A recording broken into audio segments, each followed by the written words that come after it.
Okay, I just got done reading Slippery Creatures by KJ Charles, and let's just say I have a lot of thoughts. I I got this book recommendation from a random person on Reddit because I wanted a really good gay romance, and I love the 1920s like as a setting for a movie or a book. So I was like, this sounds perfect for me, and I read it immediately. Well, I listened to the audiobook, which I'll talk more about later.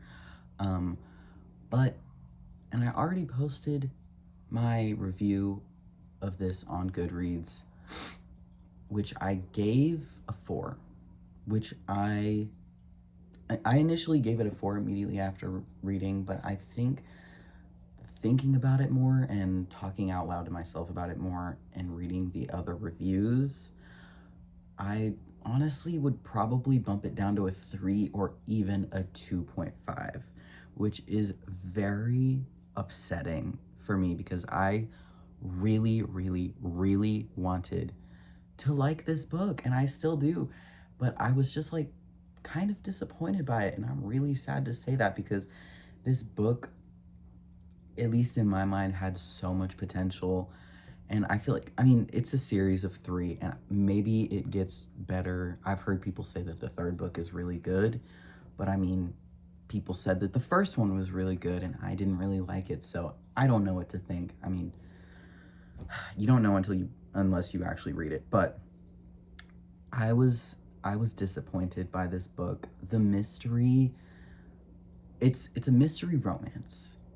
And just going off of those two very basic genres, I feel very disappointed in its delivery in both. The worst part was the mystery. Uh, I'm not like, I wouldn't consider myself super like, what's the word? Not pretentious, but I'm not like a mystery snob. I don't need it to be like I know this isn't Agatha Christie, okay? I know it's not the cream of the crop. I'm not a super pretentious reader. I can read something just for fun, but the mystery was so bad. And like this book, when it was at its worst, it was like just so repetitive. Like literally there were so many scenes of like whether it be the Zodiac or the War Office being like, give me the information. Will, I don't have it. Well, I'm gonna kill you. Well, I'd like to see you try, you bastard. I felt like I read that scene at least 7 fucking times. And by the middle of the book, I was starting to get so annoyed. Like, it's the beginning of the end when you're reading a book and you're like, I can't wait for this to be over. But I still had hope. Um, yeah, I still had hope, but the mystery was so infuriating, and I genuinely was holding out hope the entire time that it would like turn its head and actually be like a really cool like twist, like mystery the entire time. But no, the whole thing about the information, I'm gonna actually shoot myself in the head if I hear the word the information anymore, because the amount of times that they say, give me the information, give me the information, give me the information in this fucking book was genuinely, it was driving me insane. Um, my opinion is, at least for a mystery, I feel like there needs to be clues. There needs to be foreshadowing. There needs to be things that are placed throughout the story that give the reader something to latch onto, be interested in, be thinking about, be wondering about, be putting the pieces together, because that's the fun part. That's the whole appeal of a mystery book. Like, like getting to like kind of solve it yourself, think about like, ooh, what is this? How do these fit together? What does this mean? What is this character like thinking of that? Like, that's the fun part of a mystery. And like it fell so flat in this book. There were no clues in this book. There was no foreshadowing. Like, I can see how she like kind of tried to do something with the whole like Shakespeare book and like the poem talking about Shakespeare, but that it was really more of just like a convoluted treasure map than it was like actual clues about the mystery, which it's hard to even call it a mystery because all it is just a piece of paper with the information on it about a weapon, a war weapon, about like how to kill people, that someone from his uncle, I don't know, to be honest. And I rewinded this book several times. I went back 30 seconds, back 30 seconds, let me listen to that again, and still I'm not 100% on what even everyone was so hell-bent on looking for. Yeah, there were no clues in this book. No clues in this book, which it makes me think back to the book Piranesi. I don't know if I'm saying that right, but by Susanna Clark. That book was the stark opposite to this one. Such a good mystery, and I didn't even really go into that book thinking like, ooh, this is a mystery.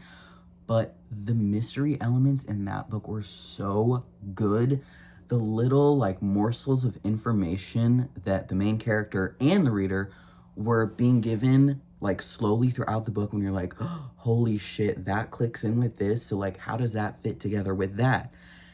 And it made the book so good and so fun, and it made the ending so satisfying. And it did that while also maintaining a strong emotional core with the characters that made you like connect, like everything just connected and fit together so well. I'm sorry if you haven't like read that book, and so it doesn't really make sense to compare it to this one, but you really fucking should. That book is genuinely so good.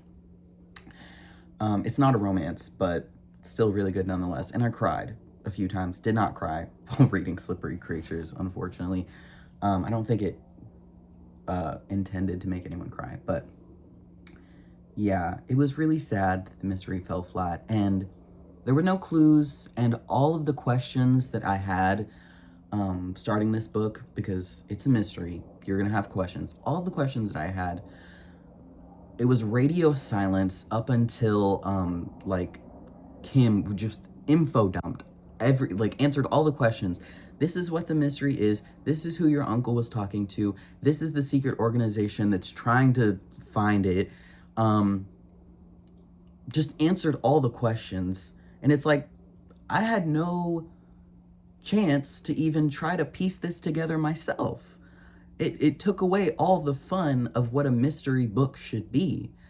Like, yeah.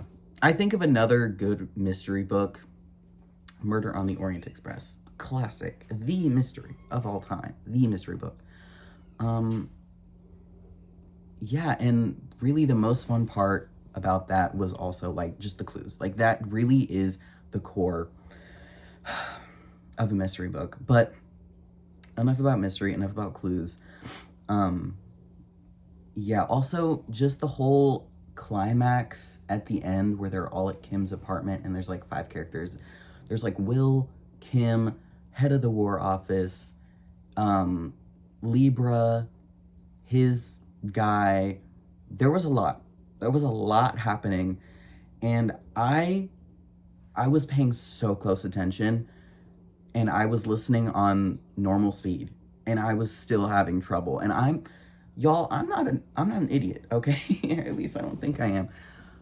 But I was really struggling to like comprehend what was happening in this climax, because there was so much happening. Like, someone's holding someone down, someone's holding someone by gunpoint, someone's switching sides, someone's a traitor to the other side. It's like there's 3 different sides of people who's on, and then Kim is like switching sides constantly. He's like constantly betraying Will, and it's like, I don't even know, like, what the fuck is going on?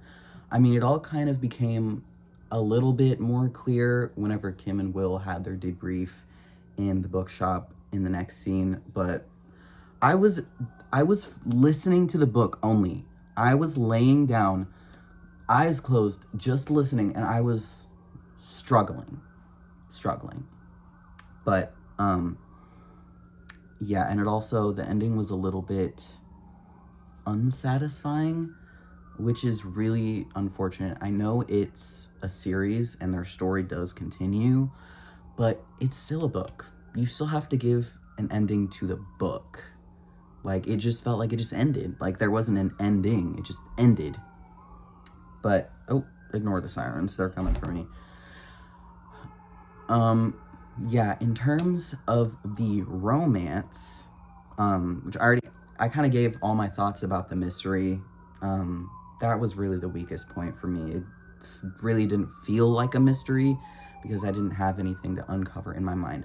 But as far as romance goes, I was also kind of struggling with that, because it felt like less of a romance and more of a, like, what do you call a romance that's just sex? Like, it was no love, more lust. And I mean, obviously love takes time, like slow burn. The whole point is like it takes time, and this is kind of a short novel, a pretty quick read.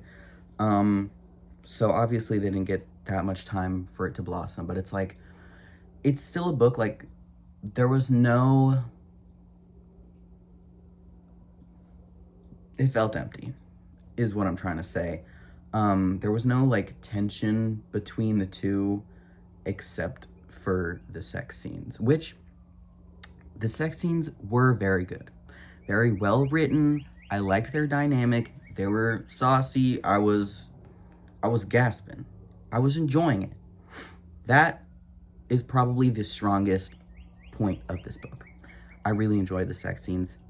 Yeah, they were really good. But it felt like they kind of were not earned, because when you have like a romance, a spicy romance, the sex scenes, at least in the ones I've read, are so like satisfying and so like when the romance is really good, because it feels so earned. It's like these characters have been pining, they've been yearning, they've been like, I want you so bad, like exchanging glances, but like, no, we can't. But there was none of that in this book. It all of it was missing except for the sex scenes, which didn't feel earned because there was none of the like pining, yearning, romance. There was no romance. Like, as soon as Kim walks into Will's bookshop in the very beginning, Will's internal monologue is, he's like, yeah, that bloke is mighty fine, love to fuck him. And it's like, yeah, you can think that, but like, there's no pining. Where is the yearning? Where's the gay yearning? It's the 1920s. They're two men. Like, where's it? There was no, and it's from, is it from Will's perspective? I don't know. I can't remember, y'all. It's been a long fucking day. But like, we hear Will's internal monologue, but it's like, this is supposed to be a romance, and they're supposed to be like madly in love, and it's like Kim is betraying him several times, but it was just lacking.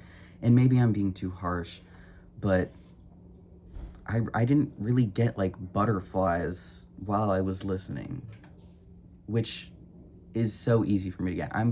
I'm so easy to emotionally bait. Like, I will cry so easily. I will get the butterflies so easily. I'll be like, oh my God, this is so good. But it just fell flat for me, unfortunately. I will say I really enjoyed Phoebe and Maisie's characters. I really, really wish we got to spend more time with them. And I also really wish that we got to see more of them together. Because I know their like relationship is like kind of implied off screen or off page, whatever. That like they had a relationship, or like there's a blossoming, I'm sorry, ignore my dog. hold on. Sorry, yeah. It just felt like we could have done with less scenes of give me the information, and more scenes with Phoebe or Maisie, because I really like their interactions with Will. I just wish we got more time with them. Oh my fucking god. Now again, I know that this is a series, and I'm almost certain that their relationship is further explored in the next book, and the next book after that. But just speaking as someone who has only read this book so far, and who was heavily disappointed in it, it doesn't make me want to read the next book. It doesn't make me excited to read the next book, because why am I going to get invested in a mystery that I feel like is just going to set me up for disappointment again? Like, I really want to know more about these characters, but I don't care. Like, I'm sorry, I don't care. I like them. If there was a book written just about Phoebe and Maisie, I would probably read that. And if it wasn't a mystery, I'm sorry, KJ Charles. Or KG, I don't remember. But the mystery I was not living for. And there was hardly any romance to really grasp onto either. The dynamic between the characters was like, I enjoyed it. A lukewarm, I enjoyed it. Yeah. Also, quick note about the audiobook. I think I might have enjoyed this book a lot more if I had read it physically instead of listening to it. Because, and this isn't really a problem with the book. It's more the audiobook issue, or like a narrator problem, because the narrator, the way he delivered some of the lines of dialogue was really interesting, to say the least. It felt insincere a little bit. And he really made the villains, either the War Office guy, Inglesby or whatever the fuck, and Libra, he made them sound like buffoons. Like, which also, like, further reinforced my feeling that the stakes were not as high as I think the author was intending, and it made the threat seem so paper thin. I'm like, the threats are so repeated and continuous and just empty, with no real, like, there was nothing to them. And the way he voiced them just made them sound like buffoons, and it just made it worse. I like how he voiced Kim and Will. Those were good. And, I mean, the way he voiced Maisie and Phoebe was kind of strange, which, I know that they're, like, female characters, but I don't know. It was a little awkward. The narration was a little awkward.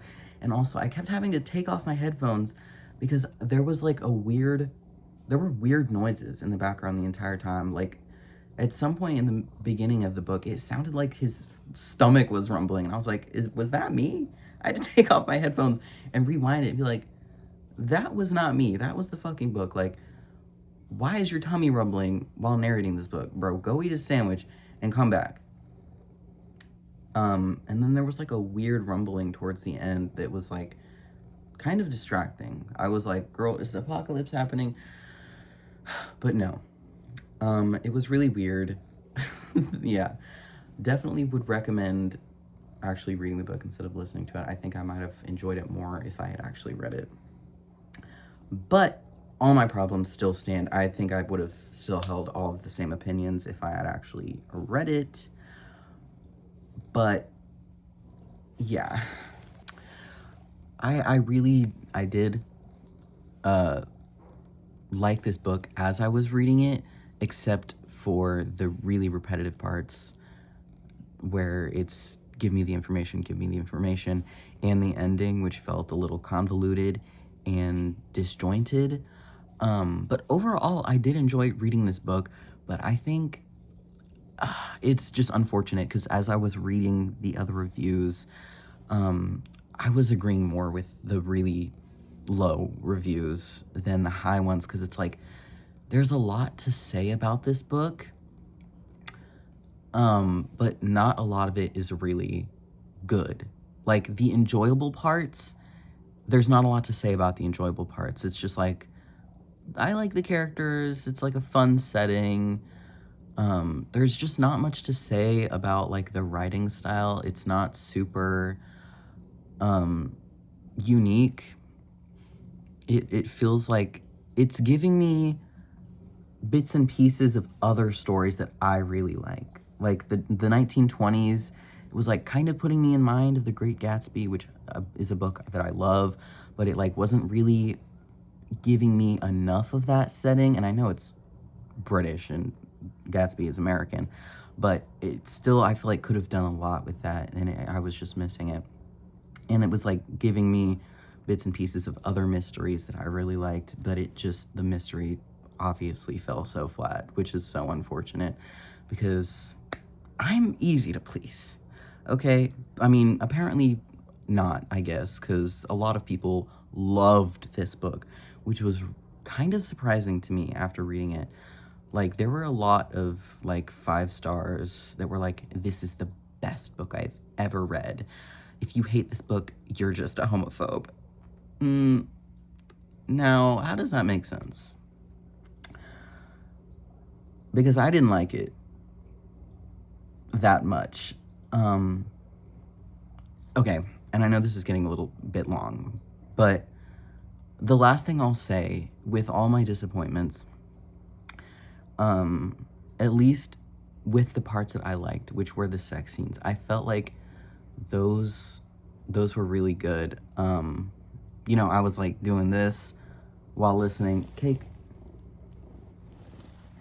What I will say, my one qualm with the sex scenes, which I know I have a lot of qualms, and it's kind of annoying, and I really want to make a book review about a book that I love and I have a lot of good to say about. But this one just made me feel kind of insane because there were so many good reviews, and I just had to express how I felt. My qualm with the sex scenes is that I think in a really good piece of media that includes sex scenes in a romance, like there is sex in the story, I think a really good book will put the context of their relationship, it will inject that into the sex scenes. It will affect their dynamic in sex. It will affect their dynamic outside of sex. Like, what I'm saying is when these two characters are getting at it, it's almost like it exists inside a bubble. There's not really much going on within those scenes that I feel like is affected by whatever is happening in the plot outside. I mean, the only real discussion of that is like, well, after sex, we're gonna go back to our old lives where you're on this side and I'm on this side. And that was like the only real way I felt like that this whole plot that they're a part of was affecting their like intimate moments. And it's almost like a musical. If you think about it, it's almost like a musical because a really good musical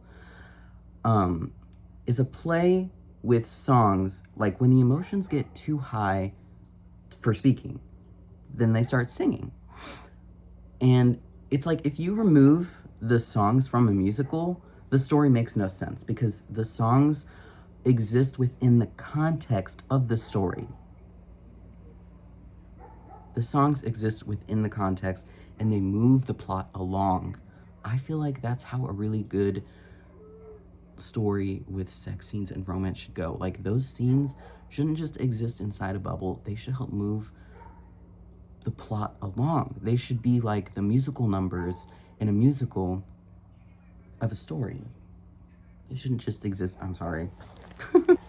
Yeah, I don't know if that metaphor makes sense to anyone else, but it's like what musical numbers are to a musical is what I think the sex scenes should be to a romance. they shouldn't just exist within a bubble, be like, oh, we shall have sex now, and nothing before it or after it really counts towards this scene. It just happens. If you took one of the sex scenes out of the book, really not much would change. And that's kind of a disappointment I had with this book. So, I think I originally wanted to give this book a 4, but I think it's gonna have to be a 2.5 for me because it's not completely irredeemable, but it was just kind of disappointing. It's literally the sun has gone down because I've been talking about this book for so long. More book reviews to come, guys. Hopefully the next one is actually good. I don't know if I'll be finishing the series because I want to read a really good book.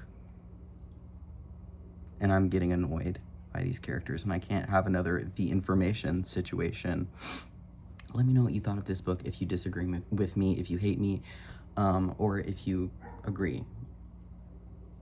Healthy discussion and argument is encouraged on this channel. So, thank you. That was my review. Goodbye.